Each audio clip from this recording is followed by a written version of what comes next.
start streaming, start recording again. Okay, we already did kind of the intro, so I'll just like stitch those together. All right, everybody, we're back. I apologize. I don't know what was going on, but now there's a green bar instead of a red one, so I assume the stream's going well. All right. It looks okay. It looks much less laggy now. Thank you. You look much less laggy. Oh yeah, it looks. Thank you. All right. So on today's podcast, we're going to be talking about our E3 experience. Ori's going to tell us about his exciting new music video.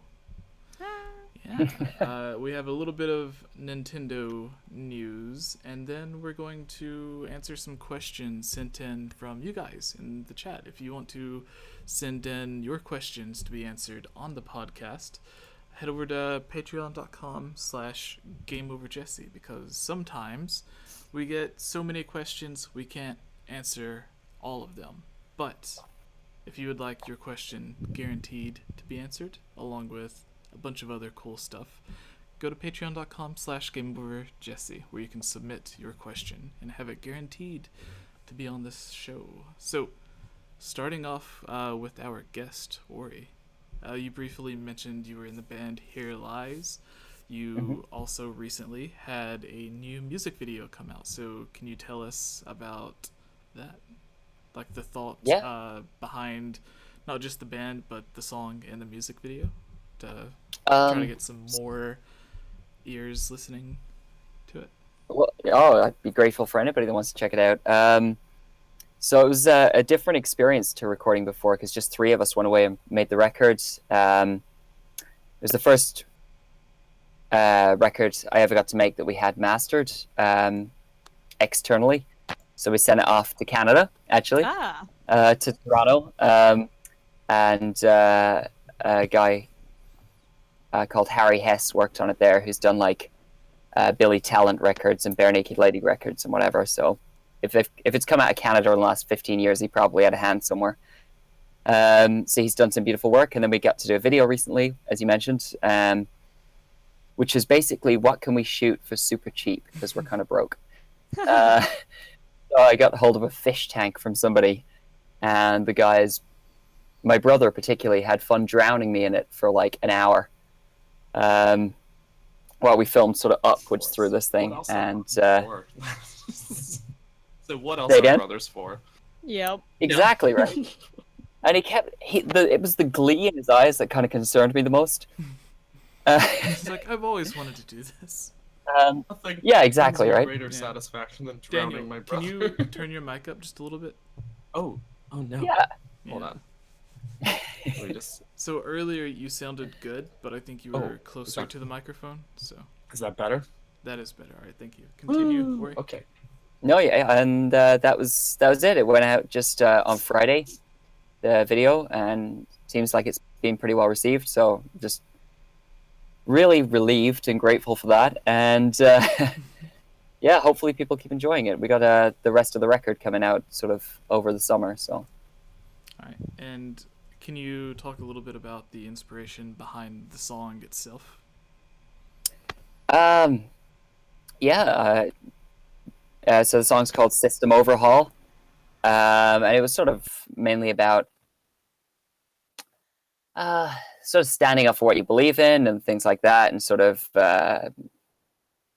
defending yourself. I got quite sick of trying to have to explain everything that I was doing creatively in like a negative sense, with people thinking, did you mean it this way or that way? And you kind of go, oh, it's kind of up to your interpretation. But, you know, my favorite line in it, there's a line in the middle eight, which is like the cheesiest line in the world.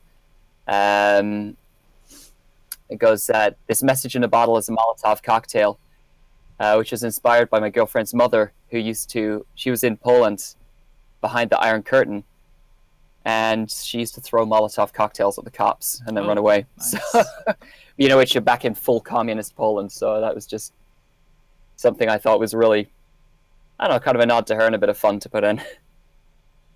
Nice. All right. And I thought if you're gonna be standing up against something, right? You know, that's a big time in history, standing up against things. Yeah. So the band name. Now, what I am unclear of, did the band switch names to City of Ashes from City of Ashes to Here Lies, and then some of the members left, or is it an entirely new thing? Well, we went away. The record we were making. So our bass player had left already. He just said he needed to go on to other things, and as you guys all know, that's the nature of the creative process. No team stays together forever. So that was cool, totally amicable. We went away to make the record. We'd already written the tracks and demoed them. And so when we were doing that, or when we were set to go do that, at the time also said that he wasn't available to do it. And we kind of felt like if we put it out under the same name at the end of that, after only 3 of us had worked on it, people would take that really negatively, that, you know, they had grown attached to these 2 guys that weren't there anymore. Mm-hmm. So whilst it was always intended to be a City of Ashes record, kind of we thought we had to kind of honor how people would receive that and say, okay, we have to make the decision that this is going to be referred to as something else. And have you noticed any positive or negative feedback from the fans of City of Ashes? 95% supportive and excited. And then the first period, for sure, and even up to last week, I've had a bit of negative stuff, hate mail coming through in boxes. That's always fun. You know, because people have far too much time on their hands, apparently. So, I don't know. I mean, what can you do? You cannot make everybody happy, right? So, had we put it out under the same name, the same people would have had a problem. Mm-hmm. So it wasn't really a whole lot you could do about it. All right, and that makes sense. Yeah, like it. Yeah. We're used. I think everyone who puts themselves out there, no matter what they do, like you'll get 9 people that say they love what you're doing, but there's always the one person who exactly doesn't even give criticism. They just hate because they want to. Yeah. Isn't it interesting how it's always weirdly personal as well? Yes. You get to the point where it's not even about the content. They've just decided I don't like you, and I'm going to let you know. Yeah. Yep. It's like you just get a random message, and it's like, "Hey, your eyes are too close together. I hate you. Why do you look like that?" Or I don't like your face, or whatever. Yeah. Luckily, with Daniel being our unofficial model for the channel, we don't have to worry too much. Yeah, he's a good-looking guy. Yeah, we kept making that joke at E3. That's a pretty low bar, guys. I don't accept that. No, we kept making the joke at E3 because there was all of the different models and booth babes there, and I was like, if we had a booth, Daniel would be our booth babe. Yeah. Yep.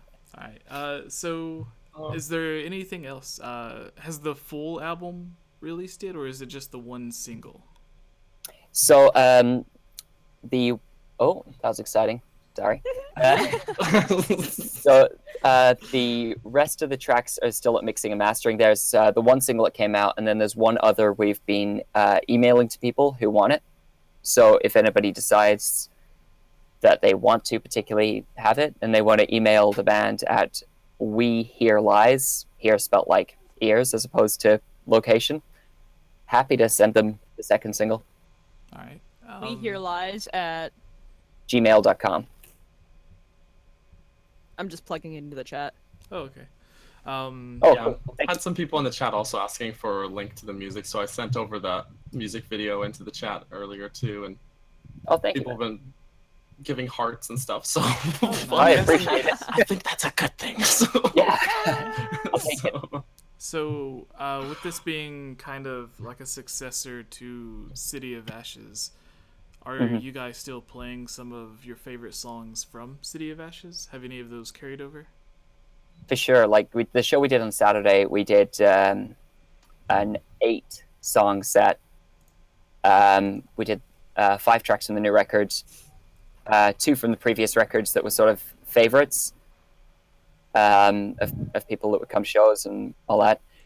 And then we also played, Jesse, I think you know, the cover of the Britney Spears cover that we did. Yes. Oh, he showed us that one. Oh, we listened to that. Yeah. We were in the airport with nothing to do, so I was like, "Hey guys, check this out." So, And I was like, this song sounds familiar, right? And then he's like, this is Britney Spears cover. I was like,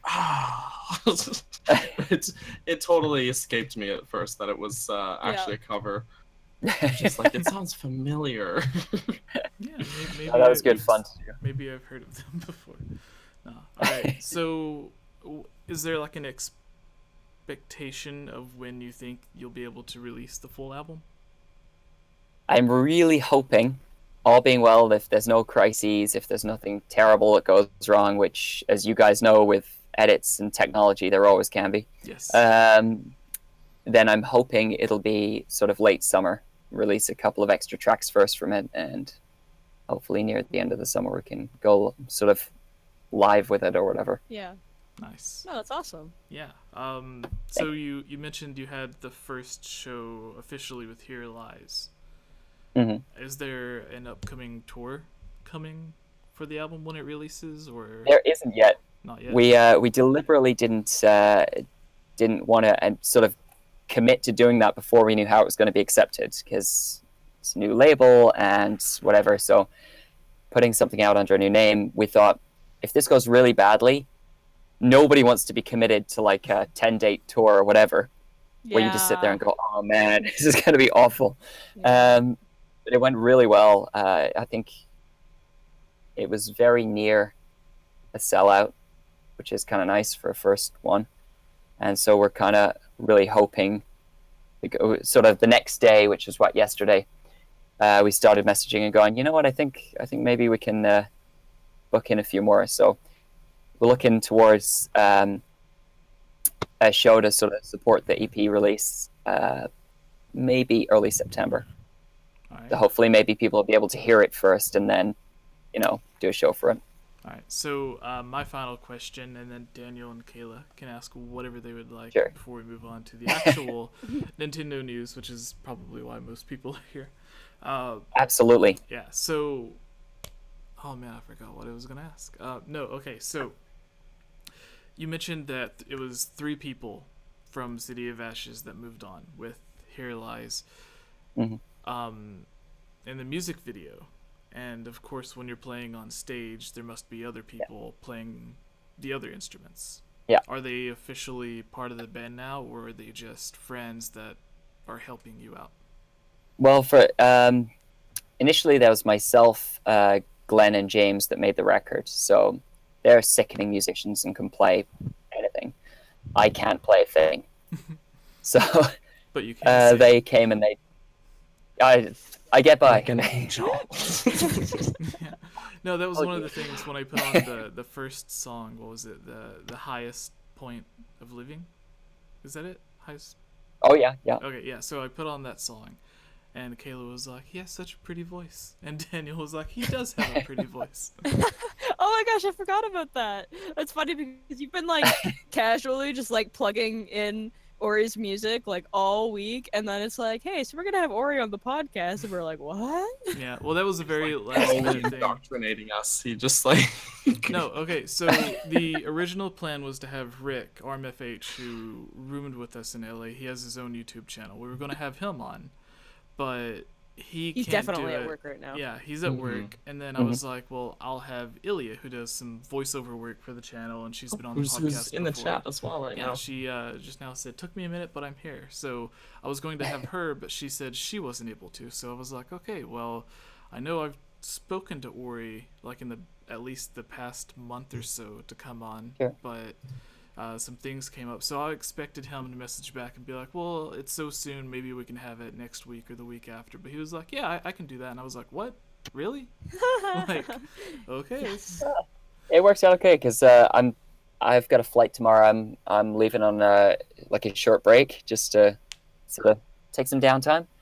So today's mainly like errands and catching up on stuff. So it works out real well for me. Yeah. Oh, awesome. And you get to do also, quick. Ori, Ilya in chat says that the first Gamescast that she watched, you were on it. Oh, Oh, really? Oh. Yeah.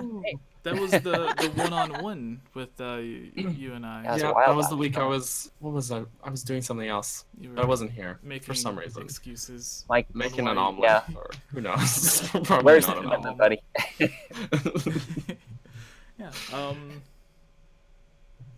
Yeah. Oh yeah. Actually, Yes. I don't know if you guys were going to ask this, but the name Here Lies, Hear Lies. Yeah. Where did that name come from? So that was Glenn's creation. Basically, because we're all really immature and we like puns, and we were like, "Oh, it could be used two ways. That's fun." God, this light is going to give me. Your light is having a nice Your little light. show over there. I know. I apologize for that. Yeah. It's a day late for the concert. Yeah, exactly. Oops. So yeah, we thought that's kind of fun, and I don't know. One of the big things with rebrand is we didn't want to take it super seriously in a way that was going to stress us out. We wanted to like get back to having a lot of fun with it, and then if people liked it and they wanted to keep us going, fantastic. Then we felt like we had a stronger position to do that from, because the longer any process goes on, right, any team, the more it can kind of become almost stressful. There are different expectations on that team, and it can kind of get really stressful sometimes. So, but yeah, Glenn suggested that name, and I was like, oh, in the era of whatever fake news and whatever that we're in now, I thought that kind of has a little more relevance as well. So I was like, people can think whatever they want to think it's meant to be about, but for us it was mainly that's hilarious and sounds deeply significant, and people can interpret it in stupid ways. Yeah, like when I was thinking of it, Here Lies, if it's HERE, then right. like on tombstones and stuff, yeah, Here Lies. That was definitely one of the. What? See, when Jesse was like, "Here Lies," I was like, "Wait, what?" So I was like trying to Google it, and it's like, "Wait a minute, what is happening?" I'm getting a bunch of weird, like creepy video games. Yeah, that was fully intentional. We are so immature. Yeah. No, like I we thought could it make was. Sorry. Go on. Okay. Well, I was gonna say like Here Lies, meaning like hinting towards death. So like death of the old project or whatever, and then like the. Do you know that? You already had like the Phoenix as the old right. logo, so like Here Lies the old band, and like the Phoenix rises or whatever puns you want to make with that. So yeah. I didn't know if it was meant to be taken that way or Here Lies. I don't know. Like just. We totally had. Yeah, we totally had the sort of Edgar Allan Poe style, gothic thing in our heads that it was, to like you say, a tombstone sort of thing. But it never even occurred to us of going, that death or whatever rebirth of the band. But that is something like a bunch of people have said since, which we're like, oh yeah, we probably should have thought of that. That was. Like, I don't know if we should start claiming credit for thinking of that. Yeah, exactly. It'd just be like, it was our plan all along. Yeah, totally intended. All right, so moving on to you, Kayla. Do you have any questions for Mr. Ori? I feel like we're putting you in a spot now. Oh, yeah. I guess my only question would really be, like, have you been the lead singer, like, the entire time? Like, how long have you guys all been a band together? I mean, I guess since City of Ashes started, I guess, yeah. So, yeah, I guess I've been singing as part of that band and now this band for, would it be 6-7 years, something like that? Okay, yeah, because I used to listen to City of Ashes when I was younger, and then I stopped listening to it because my music genre changed, and then Jesse was like, "Oh, like City of Ashes," and I was like, "Wait, like I've listened to that. I've heard of that somewhere, but why is it so familiar?" Yeah, no, okay. It was always. Cool. Yeah, I mean, I would be staying behind, Hastings and Canby. Yeah, yeah. So the corner of that street where my building was for school in Vancouver. Yeah. So after all the faculty and everybody else would leave, I'd be in the rooms there teaching myself to sing. Like, oh, that's awesome. Whatever, 8-9 years ago. Yeah. Yeah, and you were in bands before City of Ashes as well, correct? No? Oh, Nope. No, Aw, it's City of insane. Ashes is your baby. I need to go and listen Yeah, it to kinda the is. very first podcast then to re-catch up on some stuff. Yeah, it's like, Yeah. what questions did I ask before, and what did I just repeat? No, I mean, I kind of took part in a couple of like rehearsal type bands, but nobody that ever played a show or anything like that. So not really anything that anybody would be able to. That's okay. The Vancouver music scene is garbage. Sorry to It's not the anyone that greatest. sees that, but it's, not. don't go there. I've been to they're a couple far of those better. shows, and man, did I regret it. Oh, that's harsh. Oh, Bork? who has dogs? I don't know. Bork? It's not my dog. Work, not my dog. Alright, what about you, Daniel? Do you have any questions? 2 questions. First one is, do you have anything to say about this shirtless photo? It's the worst photo, isn't it? I just This is happened. the photo that Jesse sent to us of you. So before we started, Kayla was like, "Well, who's Orion?" And I was like, "Well, here's a photo he just posted." Yeah. Oh man. You know, it was one of those things. I was away in rehearsals for a new play that I'm doing, and they had this awards ceremony and somebody else picked up my behalf. I never really thought anything about it. And then I went, oh no, I should actually say thank you to the people who gave this to me and whatever. Better take my So if shirt I off. don't, well, I got out of the shower this morning and I went, oh no, I got to go to the bank and make sure, you guys know when you're traveling. It's really helpful when your banks don't cancel your cards because it's used. No, it's true. Yeah, I actually, my day job, I work at a bank as well, so I can attest to that. You're one of the monsters to make sure everybody cuts. Yeah.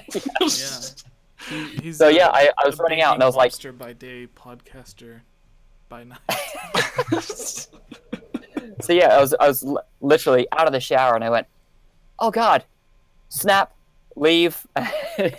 People in the I was on my way to the town. Missed out on the photo here. Cliff is Oh, asking no. in the chat here. There you go, Cliff, buddy. Nobody ever needs to do that. It's on his Instagram. I guess for the new people watching, I should also mention the reason that I know Orion is because of your role as Link in the Zelda fan film by Oliver,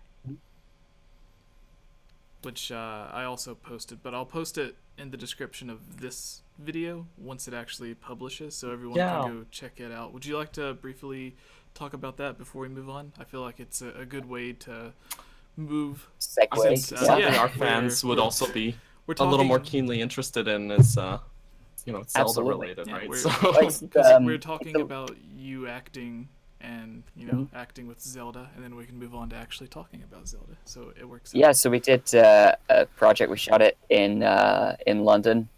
Ollie put a lot of work into that, into creating the Navi, which I think is really cool in it. They had a couple of really good costume designers come down, and so it was really conceptualization of what a Zelda thing could be if it was realized in film. And I don't know, I really kind of like the way he did it. I like the approach. I liked the sort of visual style that he went for.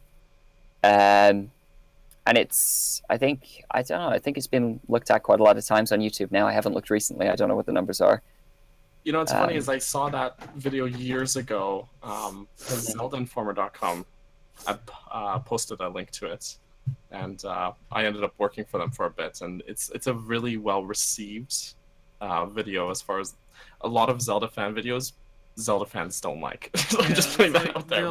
They have this good is one intentions. of the better received ones. Yeah, people have good intentions when they make their fan films. Otherwise, they wouldn't be making a fan film. It's in the name. Right. You're a fan of it. But a lot of them are just like, oh, let's buy this $20 Halloween costume, and then we'll order this shield offline and record with our smartphone. But Right. this was an actual production. I remember Oliver talking about how it took so long just to get the ears to look right on you. Mm-hmm. Well, we had to go for fittings for those, and they took casts of our ears, and then we shot for 2 days, and I think we did a rehearsal on one day, and each day those ears had their single use, so they had to be attached by a makeup artist and then literally chiseled off your ear at the end of the day. It was a very strange experience. Oh. Lisa in the chat again says, "I love Zelda and you." Aw. So, thanks, Lisa. I don't think I'm gonna say she's talking about you, Jesse. Oh. I love you. It could be. I was actually about to mention this. The actress who played Zelda in the video. Who was that? And for people who are fans of her, is she in any other acting videos that people may be aware of? I know there was there was a trailer that Oliver made for a potential movie that had you and her also in it. Yeah, I've forgotten about that one. So that's Lara Goodison. And she's very active, and I'm sure she will take like 3 seconds to pop up if anybody Googles it. She's going to be everywhere. She's a wonderful actress and a great person to work with, and she did a beautiful job in this Zelda thing, and also in that subsequent one you were mentioning there, Jesse. All right, yeah. I think it's all on via Ollie's channel, I think, on YouTube or Vimeo.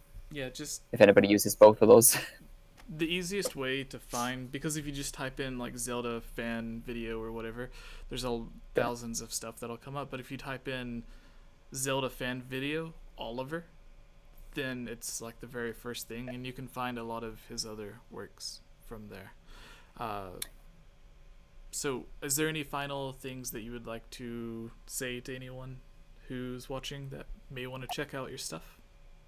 No, I'm super grateful if anybody wants to check stuff out, either the film stuff we were talking about just there, or music, or anything like that. And hey, drop us a comment if you do check it out from here, and it's always nice to hear from people. And mainly, thank you guys for having me on. Awesome. All right, so moving on to our Zelda news. So it would be our Smash Brothers news and early review. So yeah, at E3 we were fortunate enough to stand in line for about 10 hours and play Smash Brothers. Yes. Yeah. Have you ever been to E3 or heard of E3, Orion? Where they show I've heard of it, but I definitely have not been there. Yeah, it's very fun.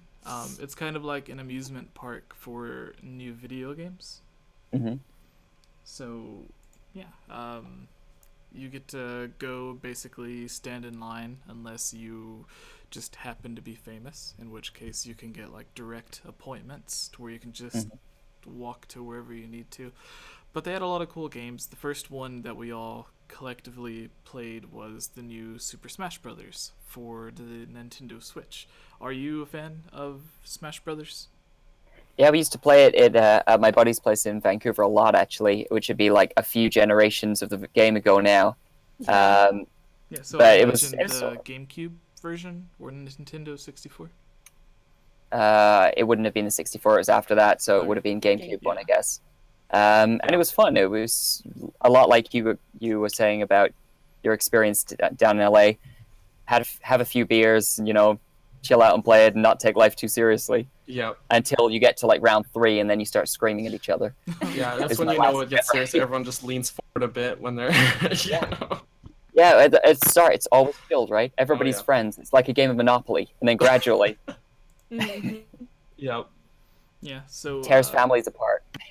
There's a big debate going on. There's a lot of people who are basically saying this is just an enhanced version of the Wii U version or the 3DS version that came out, which is what Nintendo's kind of been doing with like Mario Kart 8 Deluxe and Hyrule Warriors.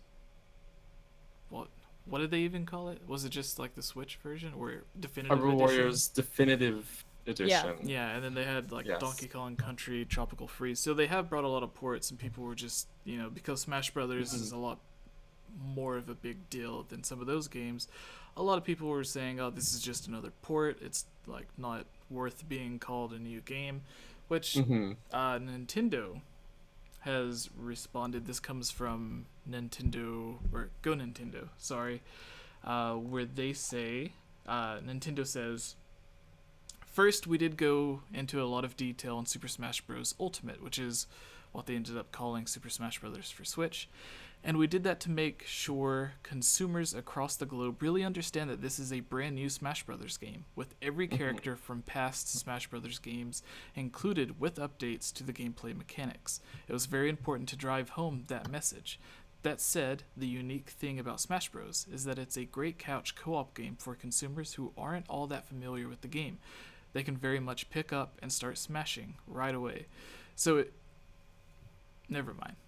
It's not very PG. But continuing, but to the second part of your question, the competitive scene, we have been doing more and more with the competitive Smash scene. We've supported EVO, we've supported a number of other tournaments, and the Nintendo philosophy is this. We want to first, obviously, provide a game that really is well suited for the competitive activity. Certainly Super Smash Bros. Ultimate, we believe, will deliver on that regard. But the other thing that we worked with the EVOs of the world is to have some consistency in the format of the tournaments to make sure that the best players do have an opportunity to compete, and those activities will continue. We believe that letting the communities grow around Smash Bros.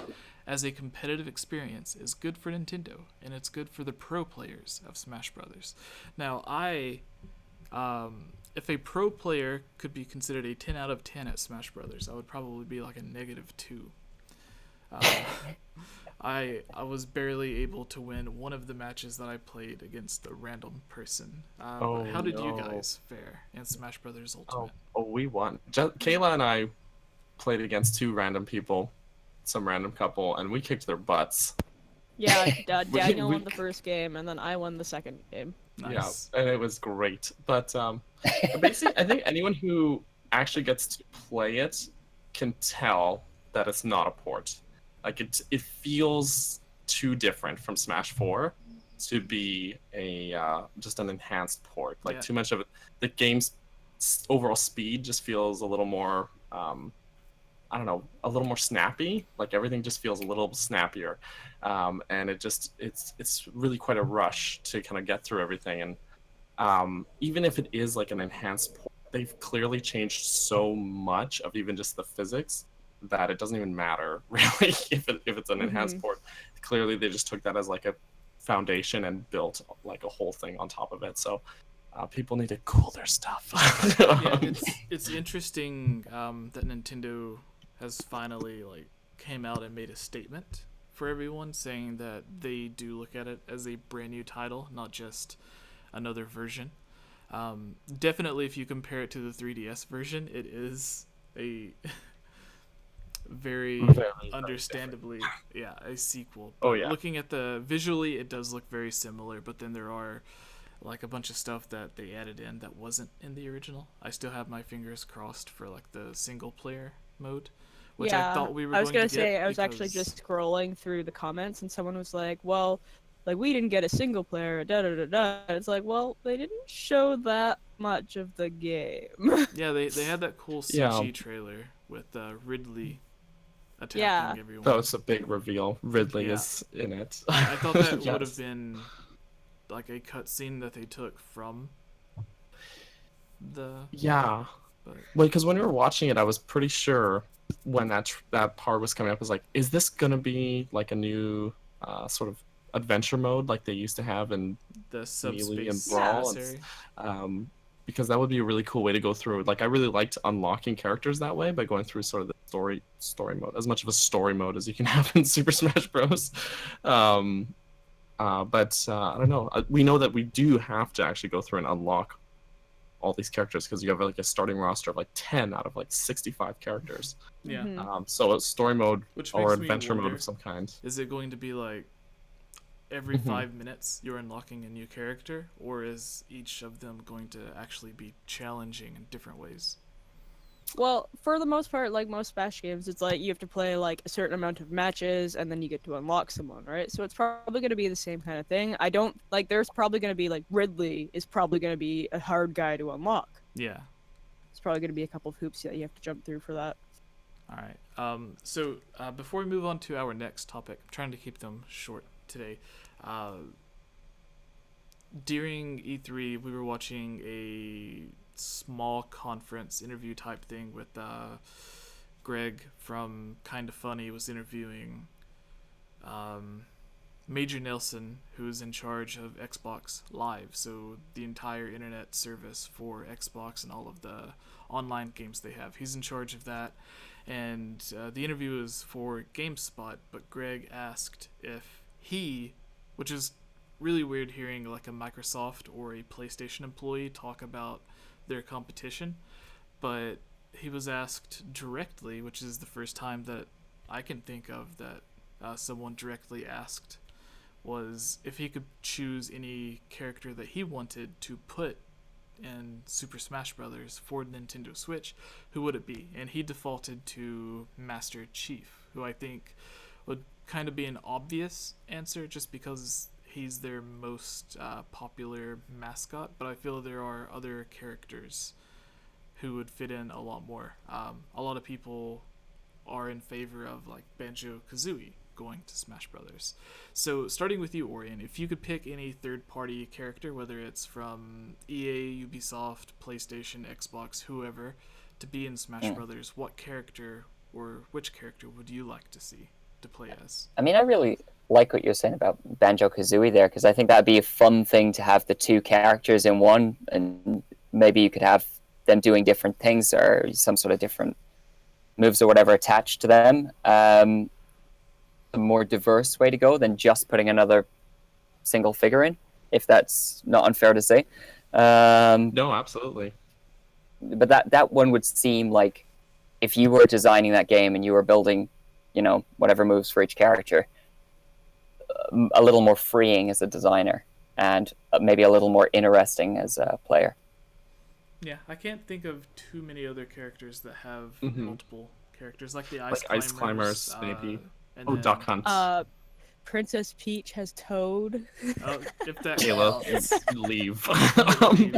But yeah, Banjo would work really well, even for like the double jump. You could just have Kazooie flapping the wing or something. Yeah, and I think a lot of his moves from the games, like from his games, from their games, Banjo-Kazooie's, would carry over into Smash really well. Like his ground pound, maybe could be like a down B special, and they could do the egg shooting as maybe a standard special attack. And the same way that Link shoots arrows.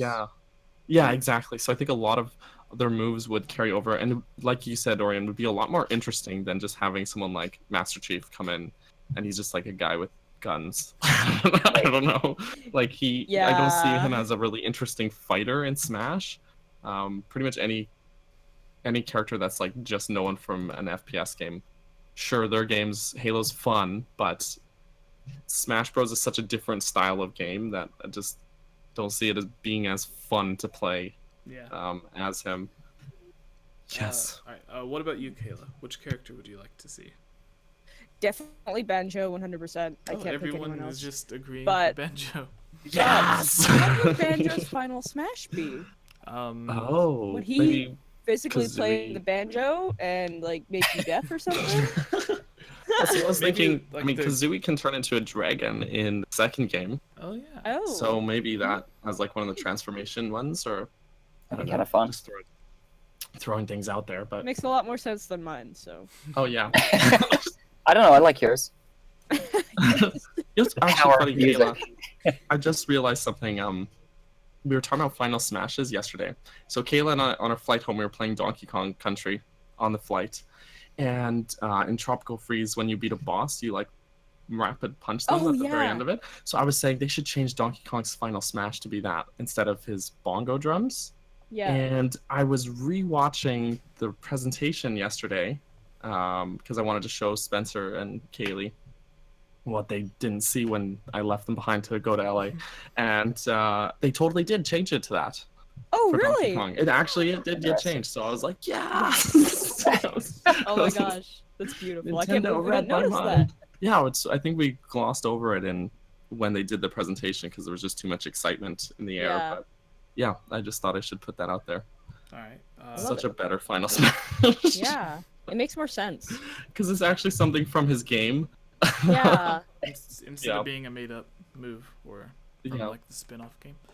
Exactly. So Daniel, are you in agreement with everyone for Banjo? Or I've been saying Banjo-Kazooie for so long. Like, just that would be there's a lot of cool stuff they could do with having the two of them, especially if they have it like Ice Climbers, where if for some reason they get separated, you're kind of hooped, and they're like far weaker, but as a pair, they're really good. That would be really cool, because you already see that kind of dynamic with Ice Climbers, and it works really well. I feel like almost in a sense, Duck Hunt kind of fills that spot a little bit as a duo character, but if it's not Shovel Knight, it's got to be Banjo-Kazooie. Shovel Knight's not Microsoft, but those are the two that I've been like gunning for in Smash this whole time. So, all right, that's all I have to say. So, I think we can move on to the. I have it labeled as Game Over Hangover, but it's our topic of discussion. So all of these puns to catch Orion up are just things that kind of happened naturally while we were. One of the last days one of the last nights we were there, we all got a little. We drank a bit too much, so the next day. There's some pictures on Twitter that kind of tell the story of. I need to look this up. There's a really funny one where I picked Daniel up and I'm holding him on the shoulder, or on my shoulder, and one of our friends who does a similar YouTube channel on Twitch, Miss Click is her name, and someone had posted the picture. And then I had posted right underneath it, it's really funny how it worked out because like one picture was right underneath the other. So like she's seen both of them at the same time and she screenshotted it. So the top picture was me holding up Daniel, and then the bottom tweet was something about having a bit too much to drink the night before. And she screenshotted it and was like, "Oh really? I couldn't tell." So like the way that it worked out, it was really funny. But we ended up calling it the Game Over Hangover, like a pun I like fitting that. in with the name. And there's also a picture of us, the three of us, and we're just like supposed to be smiling, but I don't know what. I'm making this stupid face and going like, I just look. With you and Gibbs, right? Oh no, there's a few of them, honestly, and I just look like such trash in all of these photos. It's hilarious. There's also a great photo of Jesse and I sitting in a bathtub. Yeah. So I don't know, from what Jesse was saying, you're the eye candy. You can't afford to do that, man. You got to be taking care of your skin, some facial masks.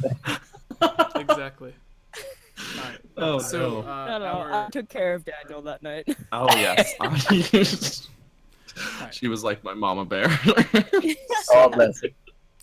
For the discussion, everyone's ready to begin? Because since it's the discussion, I do another intro for it. Yes. Wait. I just will say the last thing that I said to anyone that night, I looked at Kayla and I said, "Don't let me die." So the discussions on the top 5 Nintendo spin-offs that need to happen. So basically like a spin-off game that we would like to see. Recently Nintendo had, and I'll explain this again once I officially start it, but Nintendo had like Mario plus Rabbids, which was a spin-off. At E3 they announced the Star Fox spin-off game. I forgot what it was for. Or Starlink. Yeah, Starlink. With Star in Fox. They've had Hyrule Warriors and Fire Emblem Warriors and stuff like that. So basically, like, if you could take one franchise from Nintendo and a second completely different franchise from Square Enix, PlayStation, whoever, and combine them, what would it be? So if everybody's ready to begin, we can start. Yeah. Right. What's up, everybody? I am Jesse, or Game Over Jesse, as all of you may know me, and here with us, as always, is Daniel and Kayla. But we also have a returning guest, Orion. Special guest. Yeah, from the band. The light star. Orion. Lead singer of the band, Here Lies. That was a very dramatic moment, actually. With it was. Apparently, has a haunted lamp. I apologize for this exciting light situation. It's no, it's great. Yeah. It was totally intended. Yep, exactly. That's why you got that trophy. Right. just for comedic effect. Oh yeah. Yeah. So we're going to be talking about our top 5 Nintendo spin-offs that need to happen. I guess we're each going to pick one, and then we can come together on the 5th. So basically, over the past few years, Nintendo has been a little bit more lenient with their properties. We know a long time ago they had Super Mario RPG, which was a collaboration with Square Enix. This sounds like Jesse's going to take my answer. And then for a really long time, only Nintendo could work on Nintendo games. But lately, in support of third parties, they've combined Zelda with Dynasty Warriors for Hyrule Warriors. They did the same with Fire Emblem for Fire Emblem Warriors.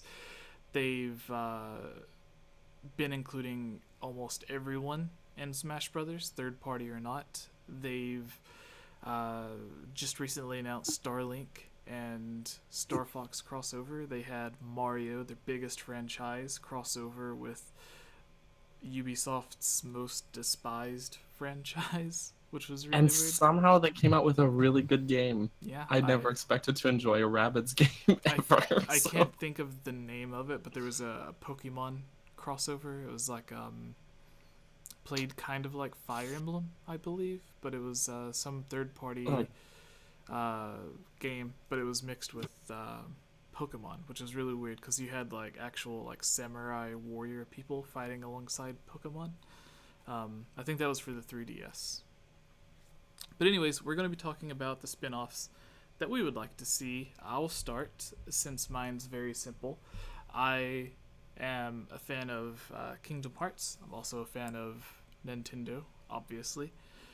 Kingdom Hearts has a really cool idea where they take a lot of the Square properties, a lot of Disney-owned properties, and combine them with their own original characters for that story.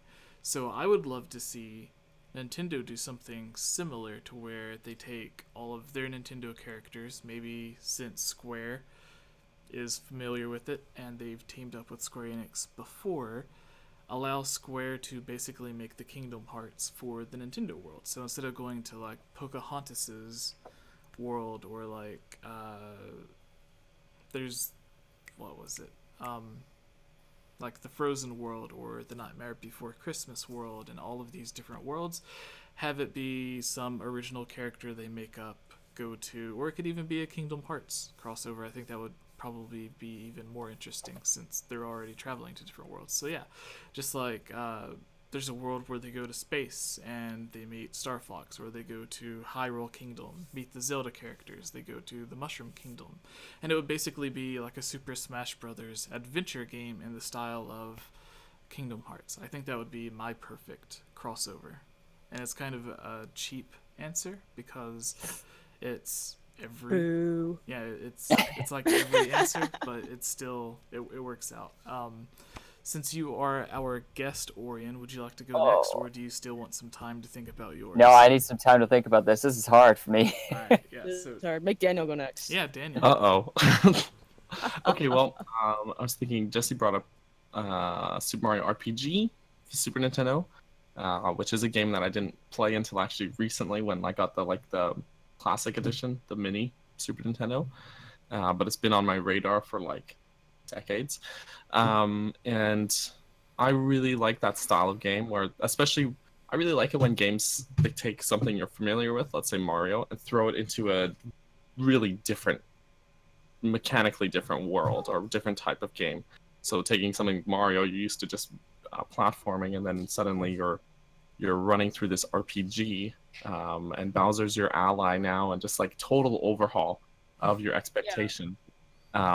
So I would love to see a similar RPG set in the Zelda universe. So maybe cop-out answer here, but without Link as your main character. You've got a party of characters, so maybe a similar group of characters like the champions in Breath of the Wild. So you've got kind of like your heavy character, a healer, archer, and this group of characters that maybe Link is in the story, but he's not your main character, and he's not like someone that you play as, but just having this other group that, because generally, especially in the world of Breath of the Wild, like there's a lot of struggle that just the people living in this world go through that you don't really see because you're busy kicking butts and taking names, right? So yeah, that would be a really cool sort of crossover project that I'd love to see, especially if Nintendo lets someone like Square develop it in the same fashion as Mario RPG. So that would be cool. That's my answer. Kayla, you're next. Yeah, I think that's how it works. Go, Kayla. Okay.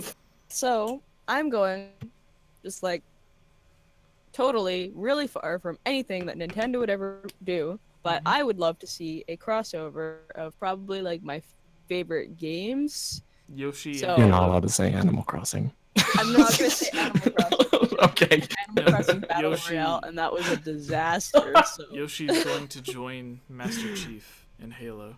Yoshi will eat Master Chief. On the same kind of idea as like a shooter game, because like the only real kind of Nintendo shooter game we have right now is Splatoon. So I play a lot of Borderlands. Borderlands is my favorite non-Nintendo game. So I would love to see Nintendo characters go into that sort of world. Which Nintendo characters? If you could pick 3 characters to be the main players or the main characters in this.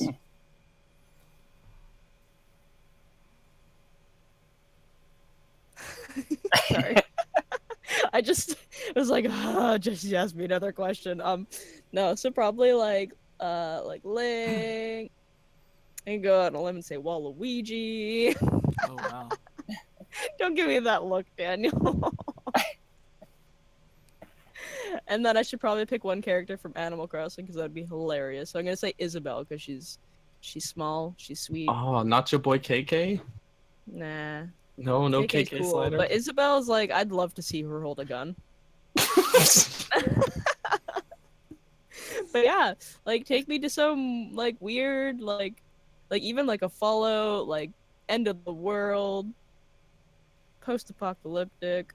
This would be a terrible game. Please don't. Okay, so just think of like Fallout, where everything is destroyed, wasteland and everything, but like the fallout of the Animal Crossing universe. Oh no! They all the animals went into shelter while the nuclear fallout happened. Isn't that a Pokemon theory? That like Pokemon's set in some weird dystopian future when like the radiation from all the nuclear bombs changed the animals? I've never heard that, but that's terrible but wonderful at the same time. Terrible. It's just ruined Pokemon all of our I'd love to see KK in like a steampunk outfit. Oh no.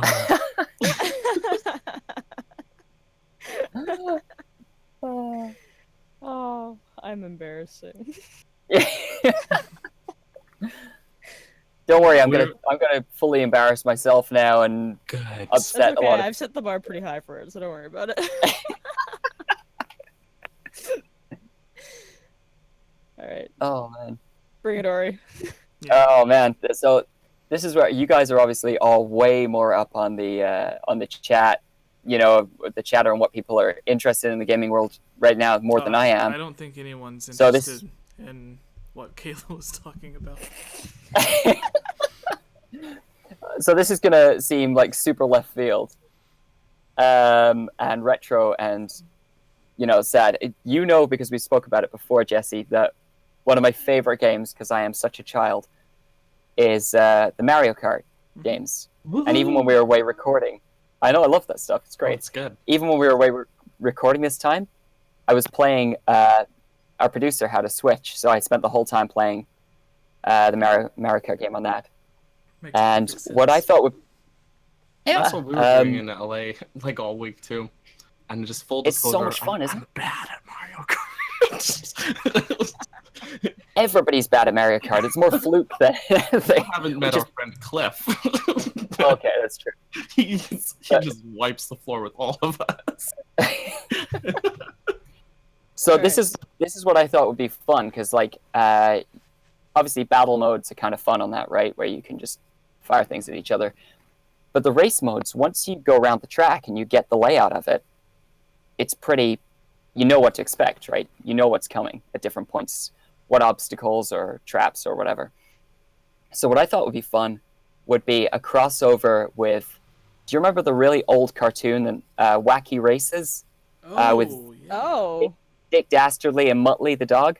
Yeah. And then I looked up just now. They made a game of that in like 2000 or something. So what I thought would be really interesting is if they combined those two, because that game came out on PlayStation, I think, and they crossed those two over. So you had like, if you remember the super old cartoon, like the dog and the guy would be setting booby traps, and it was always like a different booby trap, and they'd be trying to crush you or do something weird. So if each time you went around the track, they were in a different place doing something different. So you never knew quite what to expect. Yeah, it was like the cartoon was like the race car version of Roadrunner, where the coyote was always setting up traps and stuff. Yeah. Exactly. So I thought that'd be a really kind of interesting, fun, bizarre crossover. That would be fun to play just because you never go in, like if they have it like somehow randomized, so you never go in with like the same trap like twice, you know? Yeah, that could be a lot of fun. So you guys all know, because we've all done it, right? When you play with a friend who's played it before, you're going to get beaten, and it's going to be very embarrassing for you. So like if you know they're leading the race, if they're more likely to get screwed up by this constantly moving, evolving booby trap, I don't know. That kind of seems really interesting to me. Yeah, it makes the when you replay the tracks, it makes it a little bit more interesting as well. Yeah. So because it's not always the same thing, there's random stuff. Right. Like. Yeah, that'd be cool. Yeah, it would actually be really cool. I would have never thought of that. Well, there you go, Ori. You haven't embarrassed yourself. Yeah. Right. So, reigning champion of embarrassment on this podcast. I'm not gonna hear the end of this one from these two. So before we move on to answer the questions and end the podcast, what is one that we could come together on collectively for the 5th? Does anyone have any? I feel like I shouldn't be involved in the last one. The last one. Okay, let's just choose The Legend of Zelda. But what is another franchise similar to Hyrule Warriors that it would make a good crossover with Zelda? Okay. I'm tweeting this out right now to get questions. Yes, everybody who is listening, hi Cliff.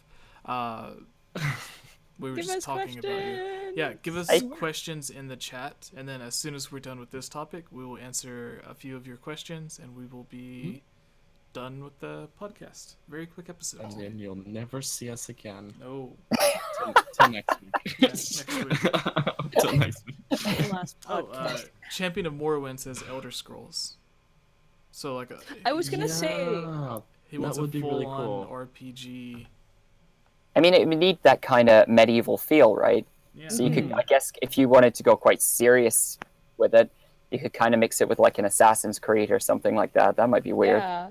Well, you'd still have like basically the same characters, but it'd be really cool to see like Link, but you can pick like different classes for him. Mm-hmm. So you're a wizard. Mage. I wouldn't pick Mage personally. That's not me. I'd go like full assassin, but I never go Mage in Elder Scrolls, but yeah.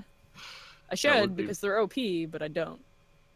Yeah, we can just let Champion of Morrowind decide for us. Like a Skyrim Zelda crossover would be interesting. They have the Link outfit in Skyrim for Switch, so that's true. Yeah, that's true. Kind of. In a way. I was gonna say that, or maybe even like mixing it with like Final Fantasy or something, like giving it more of like a turn-based kind of attack. So one rumor that people had a long time ago. Sorry. Sorry. Did you see the deleted comment? Yeah. I think that was just a. Yeah, I think that was an unfortunate typo. Unfortunate typo. Yeah. So, ho are you doing instead of how are you doing?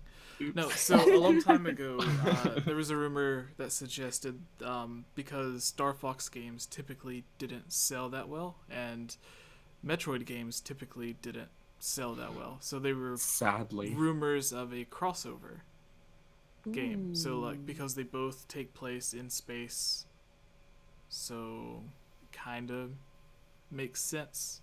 Like if there were two Nintendo franchises to crossover, you would expect it to be them.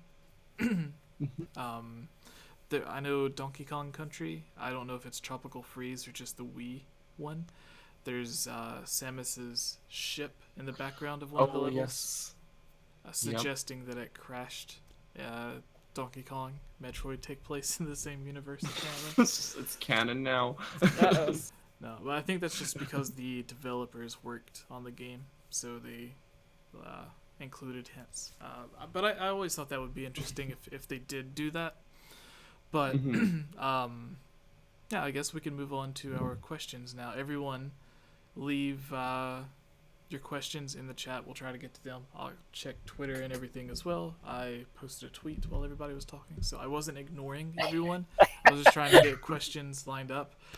Sadly, I was ignoring everyone. I can't. You were looking down. You were like, not part of this one. No. Yeah. So I cannot see the Discord. I can see the Discord. So I don't know if there are questions in the Discord, but there are. I can check the older YouTube videos as well. So if everybody's ready, we can start. Lisa, we'll actually start with Lisa's question here after I do the intro. So, what's up, everybody? What's up, everybody? I am Jesse, or Game Over Jesse, as all of you may know me. This is episode 38 of the Hylian Gamescast. Sure. It's an episode of it. This is it. We've seen numbers. So this is the Zelda mailbag portion of the podcast where we discuss questions sent in by people like yourself. This week I don't want to say I was lazy, but I didn't have a lot of time to go through and curate a bunch of questions as I typically do. Mm-hmm. We usually have it a lot more organized, but I just got home yesterday evening from LA, so not much time. I like how usually we start at like 40 or 50 people and then it slowly drops as the podcast continues. Oh, but yeah. It's been steadily rising. So we started with like 15, now it's up to 26. If it would have been later in the day, maybe we would have gotten a bit more. But anyways, thank you everybody that's watching. So for those people who are in there that are watching live, leave your questions. We will go through and select some of these questions. We'll try to do 2 each. Yeah, so yes. If you want your question guaranteed to be answered on the next podcast, head over to patreon.com/GameOverJesse, where you can get a lot of cool stuff. I believe one of the tiers lets you, well, no, not this shirt, but show your shirt, Kayla. Oh, hello, who am I? Hello? You are Game Over Jesse now. Yeah. I'm not Sorry, that was too on the spot for me. Yeah, so we have... By the way, I fully appreciate how your hair matches your shirt. Coloring. Oh, it does. It does. I spent a whole week with her. I didn't even notice. Really, something about like the purple Link hat and the purple fanny pack. Didn't get that. You know. Nope. No, I did mention the fanny pack though. Yeah. At one point, but there we go. Just because it was you were wearing a fanny pack, and frankly, that was just funny. So yeah, patreon.com/GameOverJesse. You can suggest a question, have it guaranteed to be featured on the show. You can also suggest topics of discussions like the one that we just did. So if there is a specific topic you would like us to discuss for 15 to 20 minutes, you can do that there as well. There are links to shirts and everything that you can find. Where's that Soul Calibur Zelda crossover on Switch? That's interesting. Link was in Soul Calibur too, yeah, on the Gamecube. But anyways, our first question is a combination of Nate. I don't know how to pronounce that correctly. Nat doesn't sound too right. But Lisa and Nat asks, do you have a favorite Zelda game, Jesse? And then Nat asks, which Zelda game do you dislike the most? So everyone's favorite and least favorite Zelda game. I do want to clarify so no one gets upset in the comments. This doesn't mean that the game necessarily sucks if it's our least favorite, because for me, a bad Zelda game is still better than an average game, just because I'm a fan of that type of gameplay. So for me, I can play a bad adventure game like a horrible adventure game, to me, would still be better than an average fighting game. So, but that's, again, that's just me. So, my favorite at this moment, because I can't decide which is my favorite, but I can say which I would like to play through again the most at this point in time, which would be either Majora's Mask or Skyward Sword. My least favorite would be the one that I would least like to play through right now, Minish Cap. Which is weird. Minish Cap. I really like I'm Minish Cap. offended, Jesse. That's No. I'm joking, sorry. I picked this because I played through the first half of Minish Cap like 1,000 times. Oh. So every time I Only the first half? Yeah, every time I get to the dungeon with the train tracks, where the cart thing, like the Donkey Kong Country ripoff dungeon, it gets very annoying for me because I've played through it like 1,000 times. So that's the one that I would like. If I could just start with the game halfway over, then I would be completely fine. It's just like people get tired of playing through the tutorial in Twilight Princess or whatever. For me, like the first half of Minish Cap is the tutorial. So I feel like that with a lot of Zelda games, actually. All right. You. Kayla. Am I doing? Oh, okay. Wait! I just want to say, because in the chat, Direct Colon is saying about the CDI games. We're not counting those. This obviously those would go in least favorite, but discounting those. Go on, Kayla. Oh, Ilya, I love you. Someone just commented, really quick. Someone commented on the top 10 worst things Zelda's ever done, and in all caps, Yurnivogo, I think is Yemivogo. I don't know how to pronounce their name.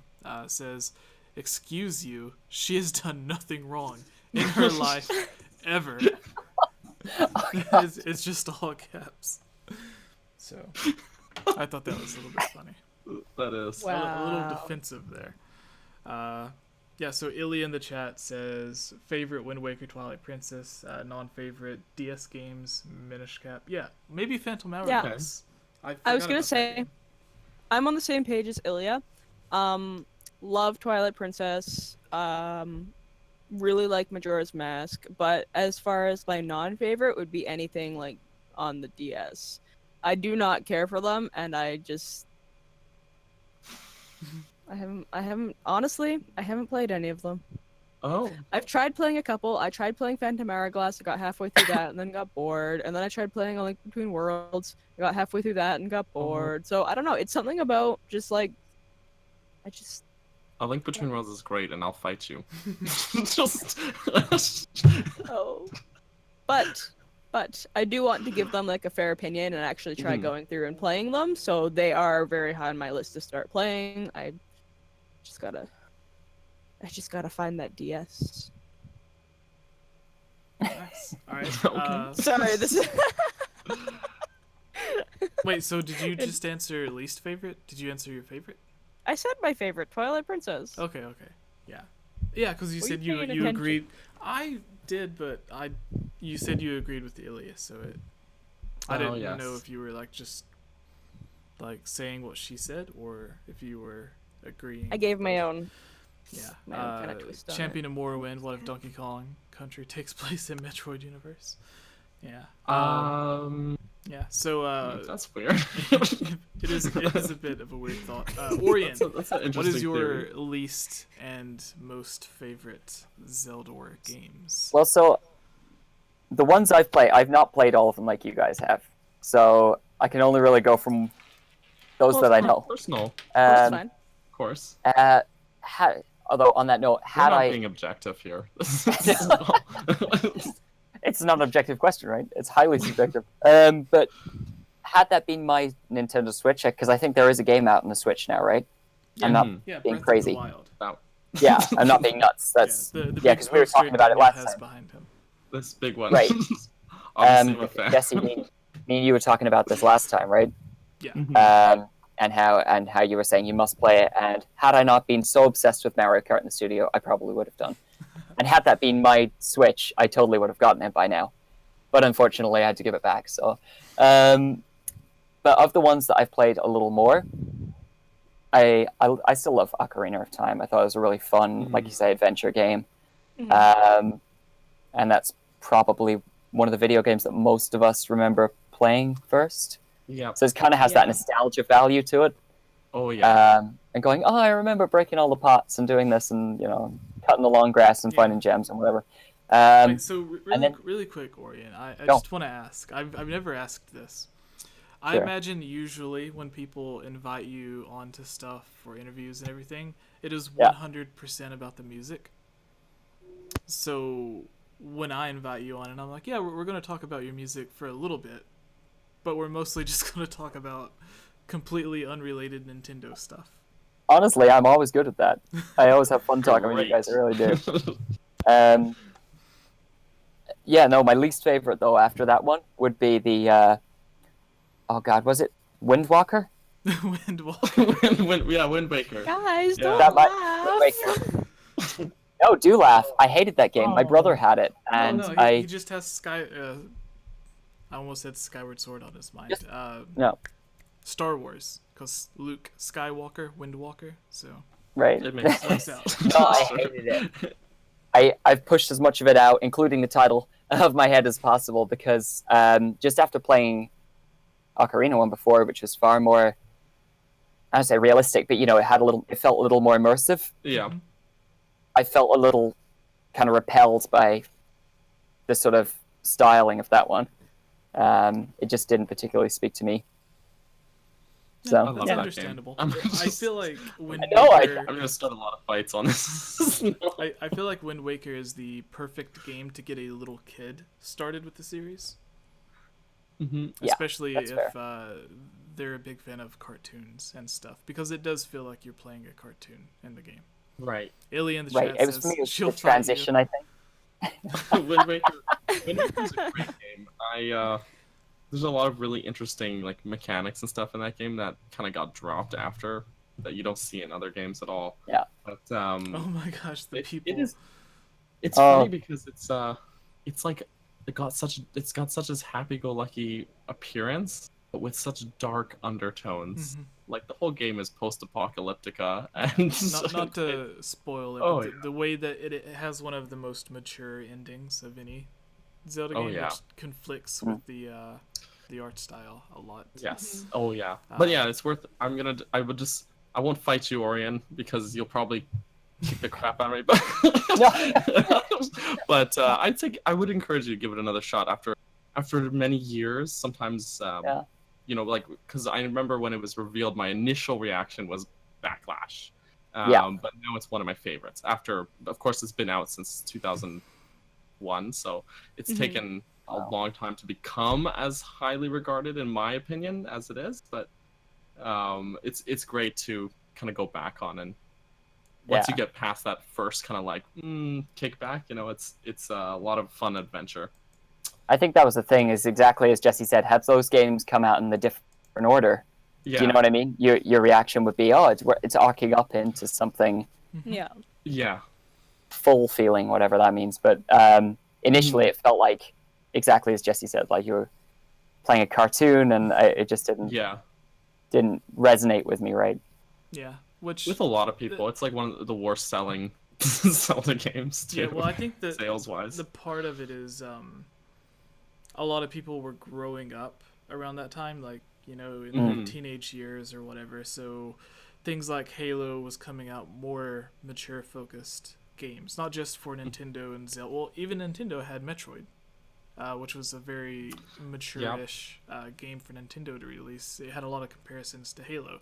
So around this time, there are all of these realistic games coming out from not even just Nintendo, but Sega, PlayStation, Xbox, Microsoft, everything.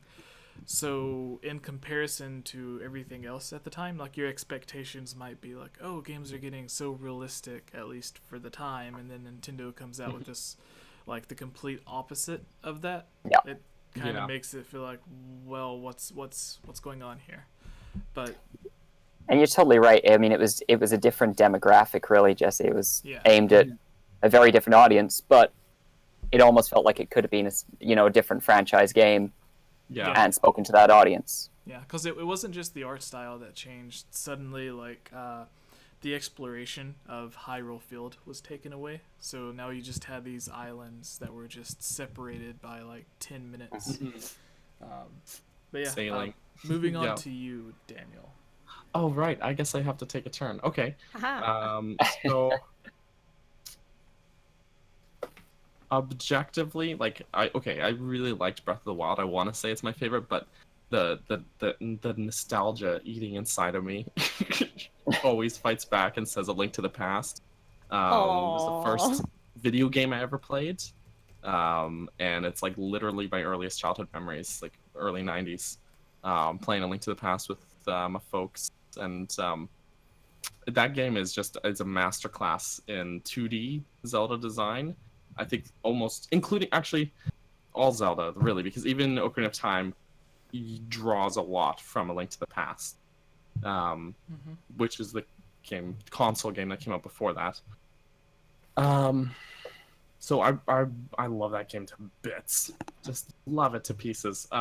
It's just this huge sort of defining thing in like games that I love.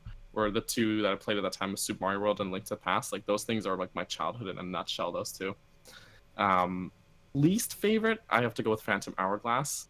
When I first got it, I enjoyed a playthrough or two, and then when Spirit Tracks came out, it just decimated Phantom Hourglass. This isn't to say necessarily it's a bad game, but it's just not as good as pretty much every other Zelda game. So sorry, Phantom Hourglass fans. I know when I was working at Zelda Informer and we do discussion videos, Darren, who is one of the editors, that's his favorite game, so we'd always bicker about that.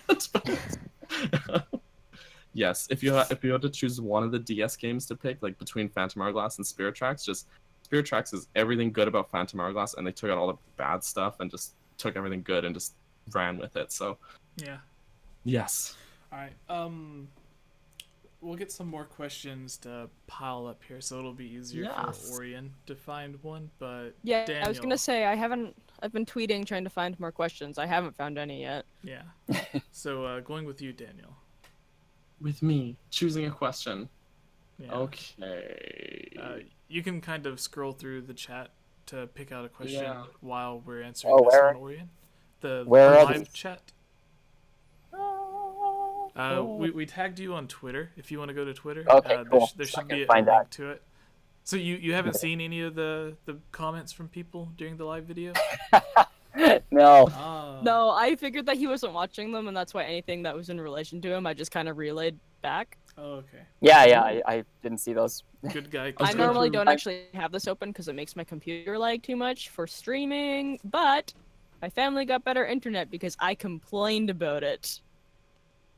That's good. Came back, and they're like, wow, amazing, we have new internet, it's 20 times faster, and I was like, bless, I have to share internet with like 6 people in this house. Oh yeah. Yeah.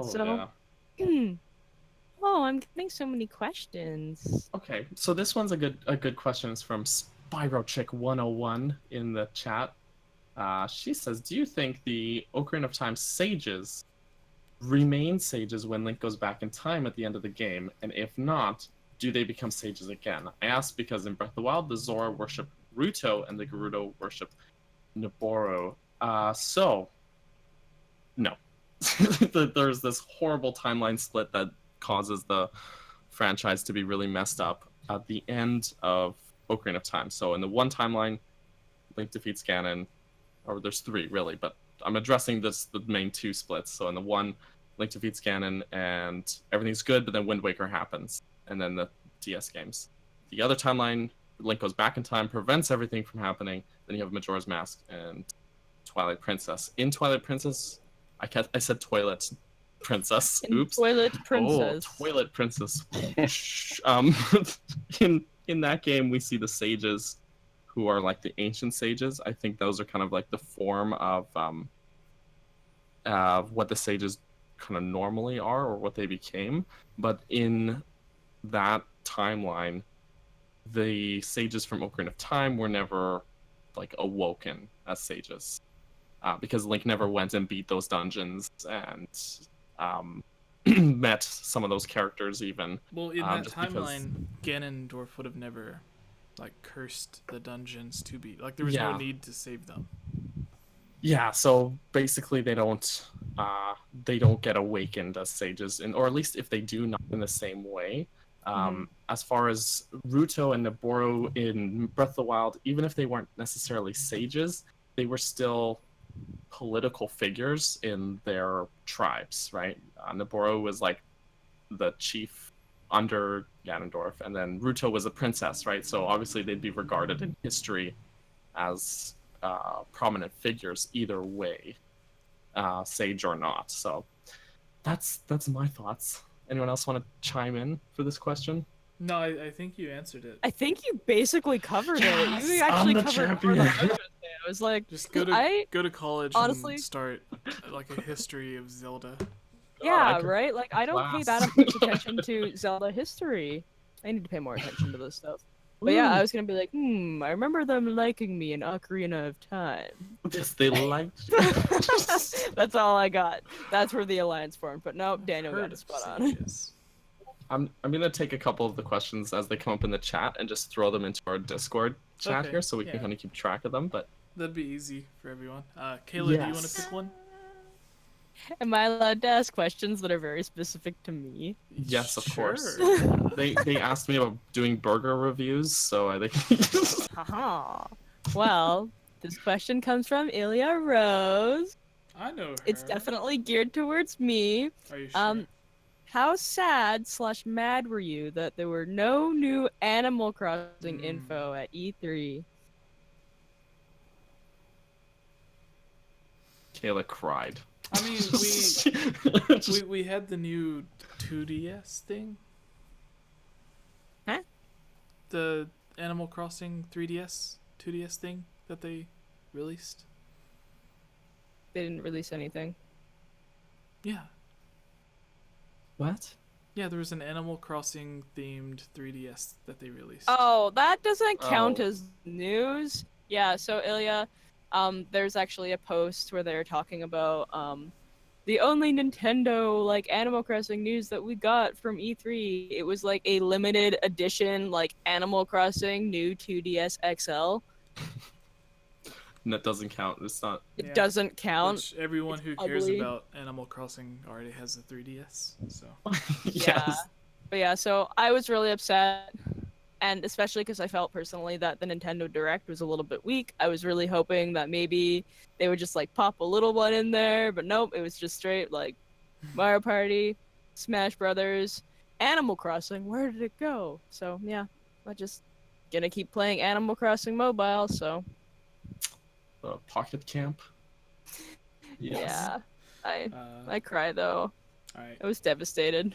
Ori, have you found a question you would like? No, honestly, I'm literally scanning through and I keep catching ones that we've already talked about or I've listened to you guys say. And no.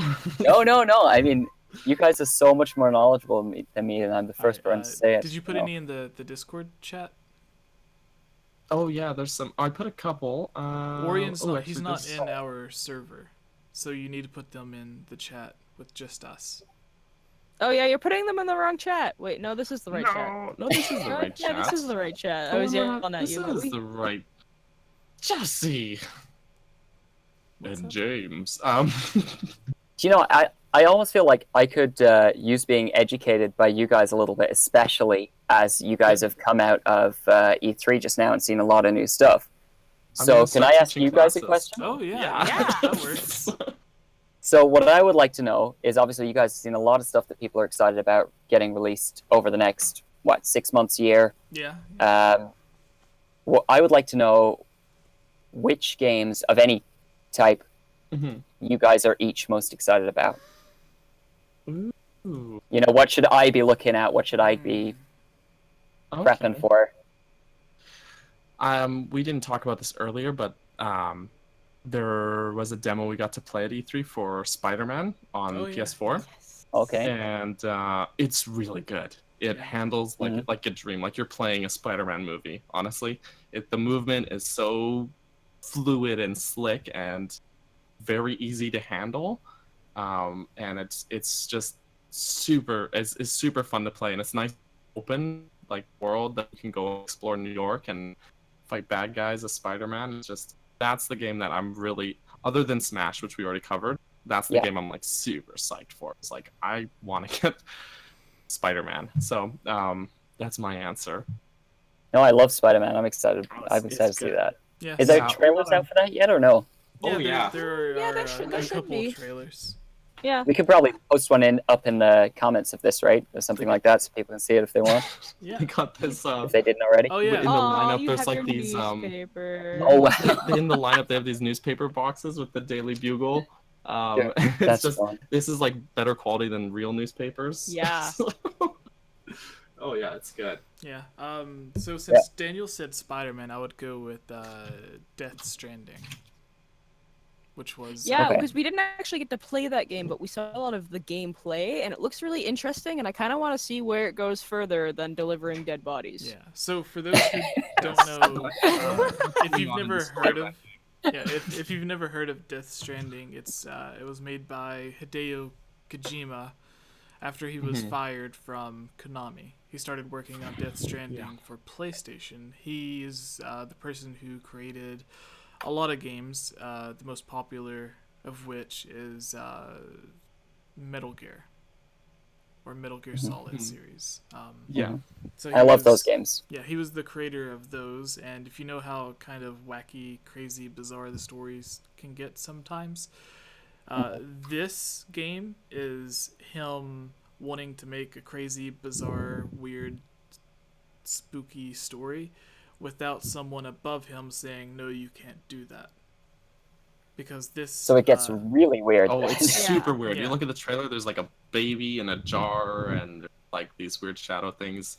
Yeah. And the guy pulls off his toenail. It's just, it's gross. And the main character in the game, so it has monsters designed by Guillermo del Toro, who was the monster designer for like Hellboy and a bunch of other stuff. Oh yeah, this is a really good film. What was the one where like the recent water monster thing? It was nominated for a bunch of stuff. But he was the designer. Fish dude. Yeah. The fish person love story. What everyone. Yeah, I'm sure somebody, like 12 people, are going to be saying in the comments and shouting the name right now. I'm sure. Oh. So he's the designer on that and a bunch of other stuff, and then the main character that you play as is the main actor from The Walking Dead. I forgot his name. Yeah. Which there was another project where all three of them, Hideo Kojima, Guillermo del Toro, and the actor, were all three involved with. It was called PT, which was supposed to be like a Silent Hill reboot. Sure. But that got canceled by Konami once Kojima was fired. So then when he started his own studio... Ejected from the company. Yeah, so once he started his own studio, he just got the team back together that he wanted to make that game, and now he's making a new original game that some people think is going to be a mix of Silent Hills and Metal Gear. So like the action stealth stuff from Metal Gear with like the horror stuff that you would find in like Silent Hill. So just like mixing them together, which is going to be really cool. But yes, every single trailer you would think would explain a bit more about the game and make it less confusing, but it gives you more questions than answers. Norman Reedus. Yes, is Norman Reedus is the person that saved our butt just now. Who? Yes, thank you, Mr. Gibbs. Oh, thank you, Gibbs. Yeah. Our good friend Gibbs. Funny story. When it was only on season 1 or season 2, I was at this Comic-Con convention thing. I at the time had never watched The Walking Dead, but I had heard of it. So I walked past. I was in line for this one thing, and the line went past the Walking Dead booth. So there was a lot of people that was there, like Norman Reedus and some of the other actors, and people were taking pictures and stuff with them, and I had no idea who they were. so now I am a fan of the series Fear the Walking Dead. So it's like, if myself could go back in time, like 5-6 years, however long ago it was, and I was standing beside them, I would be kind of freaking out. But at that point in time, I was just like, I don't know who these people are. I don't want to be embarrassing and pretend that I know who they are. So, but since we were on the subject of Norman Reedus, I thought it was a funny little thing. Yes. But anyways, that's what I would be excited about. What about you, Kayla? What are you most excited for? Also, really quick, I don't think it's going to be a PlayStation 4 game. I think it's going to be PlayStation 5, because the game's still like 2 years to come out. Yeah, and honestly, it looks... Well, I mean, the PS4 is like super... it's a pretty powerful console, but like that game looks really good. Like visually, it's too just good for PlayStation. Damn, even the moss on the rocks look like phenomenal. So it's yeah. So when you look at the game, you're just like, no, there's no way that's running on this. Like my thought was they were like running it, but not on the actual console's hardware when they were showing the trailers and stuff. But you know, if it's a next gen game, then maybe it'll look that good. Well, that's what they did with whenever they first showed off the game Watch Dogs. Right. They showed off like what the PC version looked like at max settings. And it was basically like, because it released on the PlayStation 3 and the PlayStation 4, so like both generations. Right. And like they were announcing it for PlayStation 3 and everything at the time. I don't think it was announced for PlayStation 4 yet because it hadn't been revealed, but a lot of people assumed that it was, because they were like, there's no way this game looks as great as it does on the PlayStation 3. So turns out what they were seeing wasn't the PlayStation 3 game, it was the PlayStation 4 version. But anyways, Kayla, what was your favorite game at the show? So Spider-Man, Death Stranding, and this is kind of a cheap one because it's a game that's actually already out. But they re-released it on Nintendo Switch, which would be Hollow Knight. Oh yeah. Yeah, so I actually didn't know that game was a thing until I saw that they were putting on Nintendo Switch, because I'm lame like that. I only pay attention to Nintendo things apparently. But so I actually went out and I bought it. And I've been playing through it, and it just has like really creepy vibes. The music is really well done, like just the way that it handles. And so far, I'm really enjoying it. It's actually a little bit harder than I thought it was going to be. Like I've already died 4 times and felt a little bit frustrated. Now you're getting me excited. Yeah, I'm having a really good time. Also, Gibbs mentioned Ghost of... I don't know how to pronounce that. Tsushima? Yeah, I don't know. But basically, it looks... This game is like a newer release that's come out in 2018, I think. But it looks like Dark Souls, but you have like a katana and you're just like slicing through people with your sword. So I look forward to like more of that kind of era for a Dark Souls game. It looks like Dark Souls. I'm calling it Dark Souls. Feudal Japan. Thank you for filling me in. Words are hard. That was the one the guy was talking about how good the blood particles were. And I was just like, what a weird detail to fixate on, man. As morbid. It is. Yeah. Alright, so more on Hollow Knight, though, I really love the art style of that game. It looks so hand-drawn and it looks gorgeous. Alright, so I was going to say, since Kayla has to leave for work soon, Orion, you have to finish packing and stuff. I don't know what Daniel and I have to do. So, Daniel, take us out on our last question. Instead of everyone doing 2 questions, everyone did 1 question, and then you can do the last. So that's 5. Thank you for doing a quick podcast for me, because work. Yeah. Okay, so here's one we got asked in Discord by Amanda. She asked, what do you think were the most well thought out Zelda bosses, and which do you think were the least thought out? This is talking gameplay wise, difficulty, creativity, etc. So I mean, least thought out any game, I guess. Most well thought out, most least well thought out. Armagoma from Twilight Princess, I feel, was the least thought out. Oh, very boring boss. Yeah, that boss. Hit it with the hammer. With the statues. Shoot his eyeball, and then the statue really does the rest of the yeah, it's weird because Ocarina of Time's Queen Goma, a much more limited console compared to the Gamecube, so you're capable of a lot less, yet it was still a better boss fight than Twilight Princess's. And then my favorite boss fight, I don't even know.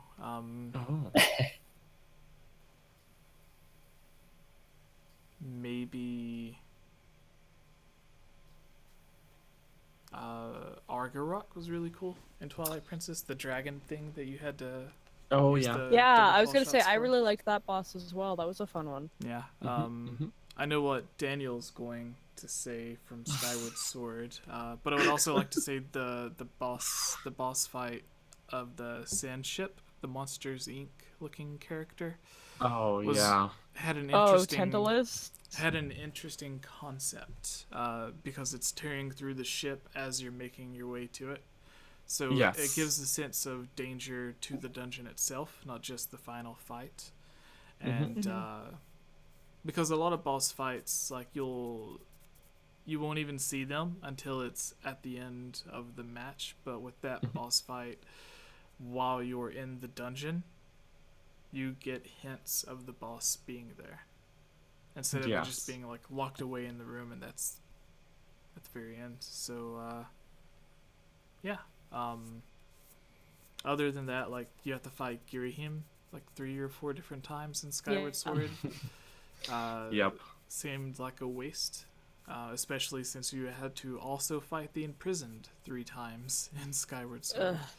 So it's like, not only do you have to fight the same boss 3 times, you have to refight the same 2 bosses 3 times. What about you, Orion? What were your favorites? Well, least favorites? You know, I've not played as many of the games as you guys have, but my big things were, I really agree with what you were saying, actually, that it's less about the technicality of sometimes of what you do than how involved you are in the story and how much you're buying into it. So there was always a weird thing, wasn't there, almost in Zelda games and Mario games and a ton of others, where you go, big boss guy, why are you hiding in this room just casually waiting for me to kill everybody else in your castle or whatever? It's kind of an odd thing. It'd be like the worst general in all of the world. But I love that idea of what you were saying about, which one was it with this sea creature tearing it was everything apart. In Skyward Sword, which was the Zelda game on the Nintendo Wii. A lot of people didn't like the game because it had motion controls. So, like, you would lift your hand in the sky, Link would lift his hand, you would swing to the left, Link would swing to the left. So it was, in a way, it was kind of cool, but a lot of people didn't like the motion control. But don't get me started on those motion controls. There's a part where you have to, like, raise your sword perfectly straight into the air to cast your whatever strike. And I can't tell you how many times I tried to do that, but it was like, and I just couldn't get it right. I struggled so much with that. Nice. But that just, in terms of the story, it sounds like a cool idea, you know, that just, you know, you walk in towards it and there's a sense of impending urgency. I really like that. That's I mean, the narrative is the most interesting thing with any movie or game or whatever, right? Otherwise it's just hanging out and sitting watching a screen or pressing a lot of buttons. It's not that you don't have that sense that you're a part of it. Right. Yeah. So I'm down with you on the adventure game thing, man. So a lot of people are probably going to hate me for that, but that's okay. No. What about you, Daniel? I'm saving Kayla's for last because I already know what yours is. So. Yeah, Jesse called it my answer. Also from Skyward Sword, Koloktos, who is like a statue in the building, but then Girahim, who's like the villain you're chasing the whole game, shows up and magics it, and it comes to life to attack you. And it's one of the most just balls to the walls fun boss fights. Like, it's not like a super difficult fight, or it's not like super like inventive, I would say, but it's just like pure unfiltered fun, which is what I love about it. It's just like they don't care anymore, and you're just going crazy. You have to like you use the whip item that you find in the dungeon to tear his arms off, and then you pick them up and you start beating him with them, and it's just stupid fun. I love it. To better explain it a bit, it's a golden statue with 6 arms. And you have to take its arms or its weapon. So it has these giant swords, and you can take the swords or the arms and use them to attack it. So you're using its own body against it. Yeah, that's which fun. Is really cool. Somebody had fun designing that. Someone did, and honestly, they did a great job because it's just pure unfiltered fun. It's fun at its most base form, where you just let loose and you're fighting the boss and you're laughing, and it's great. I love that boss so much. I think when we had Axel on, he said he hated that boss, which was weird. Oh yeah. But I was like, what? That's the best one in that whole game. But as far as least well thought out bosses go, I would say in Wind Waker, Caldemos is not a fun boss for me. Who is I that? just find Caldemos is the boss of the Forsaken Forest. Oh yeah. And it's just the Amoeba boss from, or no, not Amoeba, Baronade from Ocarina of Time, but instead of being a weird parasite thing, it's a plant thing. Belly. But it's the same boss fight, but less challenging. Yeah. It is, but it's otherwise it's the same where he's got the things that go on the ceiling and it's like the tentacle how things, Nintendo and you have to boomerang them. Reuses the giant hands. No, but at least that's kind of more fun. But I don't know. It's like they took one of the less fun bosses from Ocarina of Time, brought it over, and made it less interesting and less challenging. And it's just, I don't enjoy it. I always feel like fighting that boss is a chore than anything else. Yeah. So. There was the thing that was discovered recently where you could pour the sacred water. Oh yeah, you could pour the water on it. And it would do an insta kill. Yeah, that is kind of fun, and that it took people so long to find that out as well. Yeah. So what about you, Kayla? The whole podcast is ending with you, so no pressure. I'm gonna make this one really bad for you. It sucks because I have to think about bosses that are like well thought out. Because as far as bosses go, like my favorite boss, not because he's well thought out, but just because the music that plays when you fight him is hilarious. Dark Beast Ganon in Twilight Princess. Every time I hear this, like that boss theme, I just get really amped up because it's so funny. Oh yeah. Oh man. I like that boss that Midna actually does something though, like as in that boss fight. Oh yeah. Yeah. You know, I'm just saying. I think I personally like Zant. Just because he brings in different elements from Twilight Princess, and I really like that because like you're feeling like you're getting close to the end of the game, and as Twilight Princess is one of my favorite games, I like kind of like, you know, just reflecting back on all the weird bosses they kind of throw at you because Zant brings you through it all, right? Yeah, that's true. He kind of warps you through all the boss rooms, and he has elements from every boss fight you've done so far, and he brings it in. That is cool. So it is cool. It's a little bit boring because like you've already done this, you know what you're doing. But I just thought it was kind of an interesting way to walk backwards through the game. It's just me. My least favorite would definitely be Tantalus. I didn't think that it was very challenging. I didn't like the way that they looked. I just like the entire dungeon was just so good, and then you get to the last boss and you're like, why? Yeah, that was the thing too, is that like Jesse was saying before, approaching the boss, it's like tearing the ship apart and stuff, and I love that part, but it was as soon as you see the boss, it's such a big disappointment because it's just the most goofy looking stupid boss, and all you do is shoot him in the eye and hit him with your sword, and it's just like we've fought a boss a million times in Zelda games where you shoot him in the eye and hit him with your sword. It's just such this build up to just such disappointment. Yeah, exactly, and that's how I felt. I just So points for the approach, less points for the final execution. No, I love, exactly. because it's this epic thing. Once you like get towards the end of the actual dungeon, like these giant tentacles start like breaking through the ship. Because that's where the dungeon takes place, is like a giant ship, and then it's being torn apart. and it's preparing you for this really epic final boss fight for the dungeon. But once you get there, it's like, oh, this is the thing. So like that's it. Yeah. Yeah, I give it points because the question was asking for like the most creative or whatever. So it was really creative in terms of an actual boss fight. It was just the design of the boss itself wasn't very great. Especially they could have made it look like a more fierce